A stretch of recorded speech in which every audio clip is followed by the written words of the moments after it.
Claro, porque muchos economistas, ¿no?, habían hablado acerca de la teoría de la manta corta, ¿no? Viene muchas veces esa explicación. ¿Respecto a qué?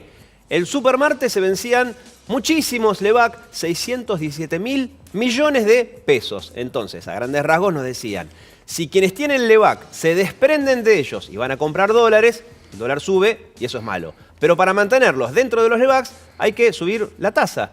Y eso también es malo. Por eso es que, como queremos saber cómo quedamos luego de este supermartes, hemos invitado a un economista. Está con nosotros Iván Carrino. Gracias por estar con nosotros. ¿Adherís a la teoría primero de la manta corta, que en economía siempre dicen que no es una ciencia exacta como la matemática, porque estamos nosotros adentro? Claramente la economía es una ciencia social, pero a pesar de ello, es una ciencia social que igual tiene leyes, ¿no? Es decir, si un precio sube, la cantidad demandada es menor. Acá, en China, en Catamarca, en cualquier lado, digamos, sí, ¿no? Así que hay leyes de la economía que existen. Pará, ¿y hay algunas que puede ser leyes de la economía que en la Argentina no funcionan o funcionan distinto? No, jamás. No puede pasar eso. Pero siempre me acordé de una. Se van a cumplir. A ver, ¿cuál? Dicen que la Argentina es uno de los pocos países, por no decir el único, en donde cuando el dólar sube, la gente va a cumplar. Claro, cuando dicen en otros países, cuando el dólar sube, la gente dice, no, yo no compro. Claro, y acá es al revés. No, pero eso está explicado también por las leyes de la hay economía. leyes que explican eso. Claro, porque vos, ¿qué te pasa ahí? Digamos, la curva de demanda, pero me parece interesante. O sea, la demanda también depende de las expectativas. Entonces, si vos esperás que un precio vaya a subir en el futuro, ¿qué hace todo el mundo? Compra ahora. Entonces, la curva de demanda se corrió para la derecha y el precio subió ahora en vez de subir en el futuro. Entiendo. Con eso tiene que ver. Perfecto. Volviendo a la cuestión del martes, digamos... digamos, había una especie de cuestión justificada ahí, de decir, bueno, vencen las LEVAC. Entonces, ¿qué hace el Banco Central? Tiene que pagar los intereses de las LEVAC a los que tenían esas LEVAC. Lo que pasa es que, ¿y cuál era el miedo? Y mirá, si todos esos tenedores de LEVAC ya no quieren más renovar los títulos, no quieren volver a suscribir el bono, entonces le vas a tener que dar los pesos. Le vas a tener que emitir pesos para cancelar, para terminar con la deuda, y esos tipos van a dar los pesos. ¿Y qué van a hacer? Y van a ir al dólar. Claro. Entonces va a subir el dólar. Lo que pasa es que esa teoría no miraba o no tenía en cuenta que existe algo que se llama mercado secundario. Es decir, existe un mercado en donde vos las LEVAC las comprás y las vendés. Es decir, si no las querés, se las vendés a alguien que las quiera. Y eso ya había pasado, es decir, el lunes, el viernes, el jueves, tenías mucha gente que estaba vendiendo sus LEVACs, los precios de las LEVAC estaban cayendo y cuando un precio de un bono cae, sube la tasa de interés. Entonces, ya tenías una suba de tasa de interés y ya tenías una suba del dólar. Entonces, lo del supermartes ya venía descontándose en los días previos. Ahora, para todos nosotros, el común de los mortales, entender las consecuencias negativas de que suba el dólar, medio que ya lo sabemos, ¿no?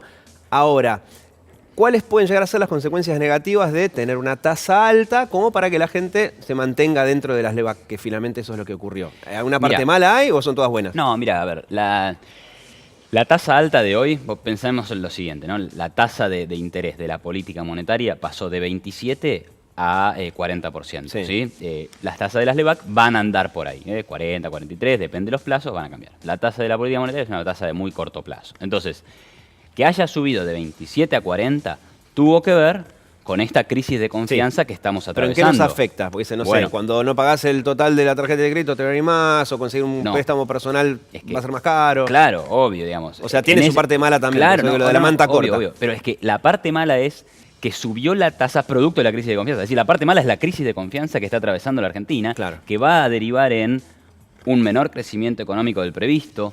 Vaya a saber uno si no vamos a terminar el año con una pequeña recesión, ¿sí? Entonces, vamos a tener una mayor inflación de la esperada. Es por eso que subió la tasa de interés. Ahora, la tasa alta tiene que ver con la inflación. Es decir, si vos hubieras mantenido la tasa en 27%, con todo lo que está pasando, bueno, la inflación es todavía más alta. Sería aún peor. Exacto. Nos hemos convertido todos en especialistas en LEVAC, ¿no? Un término que la gran mayoría no manejaba y de golpe... 3, 4 días antes del supermartes, todos nos enteramos de lo que son las LEVAC, las letras del Banco Central, etcétera, etcétera. Ayer nos enteramos acerca de la existencia, insisto, los economistas no, pero el resto sí, de los BOTE, con el chiste gracioso de el gobierno lanza los BOTE, sin la S final, y Twitter agradeció mucho eso. ¿Nos explicás qué son los BOTE y cómo influyeron en el supermartes? No, a ver, Yo le sigo diciendo supermartes para el concepto, ¿no? No, Pero está vos bien, aclaraste creo que no era para tanto. No, pero está bien Bien. que se le llame así, digamos.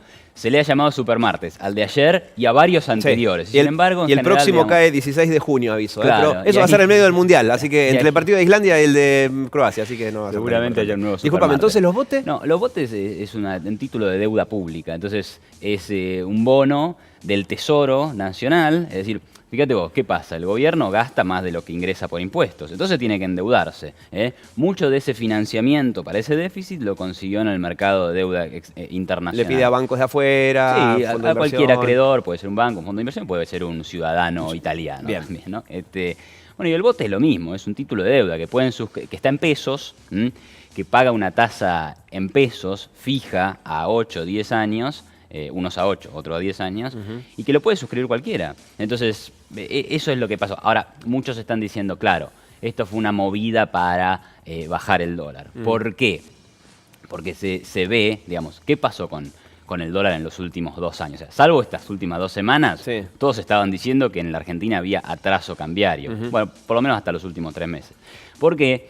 Y porque el dólar, en medio de una inflación alta, se mantenía relativamente calmado.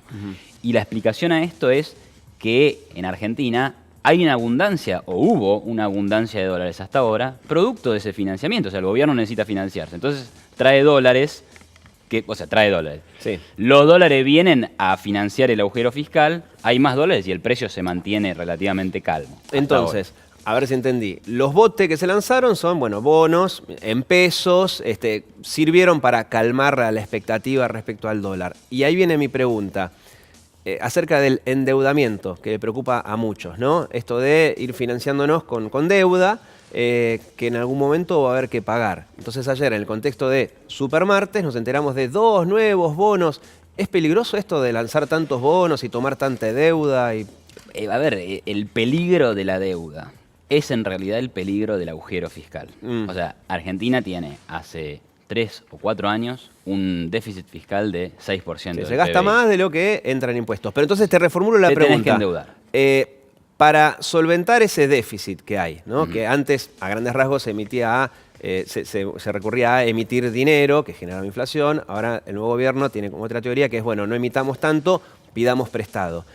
Y ahí viene mi pregunta. Yo sé que el problema de fondo es el déficit, que es difícil bajarlo porque eso implica ajustes, despidos, paralización de obras. O sea, no es tan fácil, si no ya todo el mundo lo hubiera hecho. Entonces la pregunta es, financiarse tomando deuda, ¿qué tan peligroso Bueno, es? ahí está el tema. Entonces, el problema es el déficit que implica en este modelo, en esta determinación del gobierno, implica endeudarse.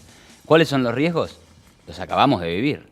O sea, el riesgo es, por ejemplo, que vos cuando te endeudás, y especialmente te endeudás ¿con quién? Con el acreedor argentino y con el acreedor mundial. Es decir, si todo ese déficit tuviera que financiarse en el mercado local, queda asfixiado el mercado local y no hay crédito para el sector privado. Así que tenés que financiar algo acá y algo afuera.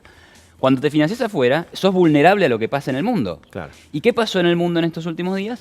Las condiciones de liquidez se complicaron. La tasa de interés de los bonos norteamericanos subieron, entonces todos los capitales fueron hacia allá. Sí. Entonces empezaron a decir, che, ¿le presto a la Argentina Claro. al 6% o le presto a Estados Unidos al 3%? Claro. No, le presto a Estados Unidos. Yo sé que me paga menos tasa, pero es mucho más confiable que la Argentina. Claro. Entonces, Argentina sufrió. El riesgo de endeudarse es este. Es ese. Es que un día empiecen a sospechar de que vos no vas a pagar y te empiezan a dejar de prestar y entonces las condiciones de liquidez se complican. Entonces suben las tasas de interés, sube el dólar, se dificulta el financiamiento y aparece un problema económico, ¿no? Claro. Es decir, porque la confianza cae, las inversiones caen y el crecimiento económico sufre. Entiendo. Gracias, Iván, por hacernos entender lo que está pasando en la economía argentina actual.